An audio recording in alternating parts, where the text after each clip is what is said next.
21ஆம் நூற்றாண்டின் நல்லாட்சிக்கான தாவேகாவின் செயல் திட்டங்கள்.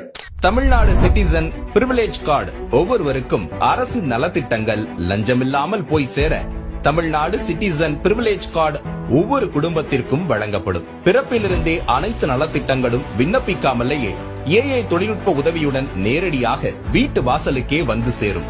தமிழ்நாடு சேவை உரிமை சட்டம் ரைட் டு சர்வீஸ் ஆக்ட் நமது அரசு அமைந்த 6 மாதங்களுக்குள் தமிழ்நாடு சேவை உரிமை சட்டம் நிறைவேற்றப்பட்டு வெற்றி தமிழ்நாடு சூப்பர் ஆப் உருவாக்கப்படும். ஓட்டுநர் உரிமம், குடும்ப அட்டை, புகார் தாக்கல் என அனைத்தும் மொபைலிலேயே கிடைக்கும். சேவையில் தாமதம் ஏற்பட்டால் சம்பந்தப்பட்ட அதிகாரி மீது நடவடிக்கை எடுக்கப்படும். Tamil Nadu real time governance dashboard for accountable governance. Tamil Nadu அரசின் பட்ஜெட் வெறும் ஆவணமாக மட்டுமே இல்லாமல் திட்டங்களுக்கான நிதி ஒதுக்கீடுகள் இனி வெளிப்படையாக்கப்படும். Citizens as partners in governance.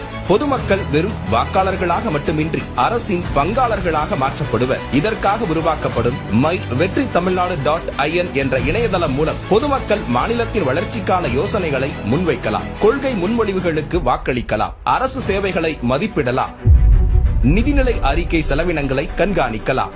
மக்கள் அரங்கம் திட்டம். மக்கள் அரங்கம் என்ற திட்டத்தின் மூலம் டிஜிட்டல் தளம் வாயிலாக மக்கள் நேரடியாக சட்டமன்றத்தில் மனுக்களை சமர்ப்பிக்கலாம். 10,000 கையொப்பம் பெற்ற மனுக்களுக்கு அரசாங்கம் பதிலளிப்பதும், அதே மாதிரி 5 லட்சம் கையொப்பம் பெற்ற மனுக்கள் மீது சட்டமன்றத்தில் விவாதம் நடத்துவதும் கட்டாயமாக்கப்படும். சட்டமன்ற கூட்டத்தொடரில் ஒரு முழு நாள் பொதுமக்கள் மனுக்களுக்கு என்றே தனி நேரமாக ஒதுக்கப்படும். செயற்கை நுண்ணறிவு தலைநகர்.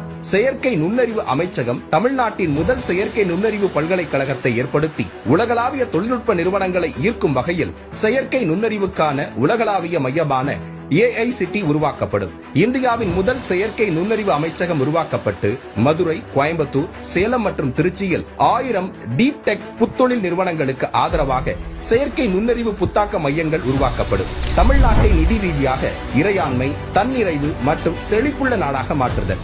அதிகரித்து வரும் கடன் சுமையை குறைத்து மக்களிடமிருந்து வரியாக ₹1 கூட கூடுதலாக பெறாமல் அதிக வருவாய் ஈட்டி முறையாகவும் குறைவாகவும் செலவிட்டு முற்றிலும் புதிய வருவாய் வரும் வழிகளை உருவாக்கி நிதி தன்னிறைவு பெற்ற மாநிலமாக தமிழ்நாடு மாற்றப்படும்.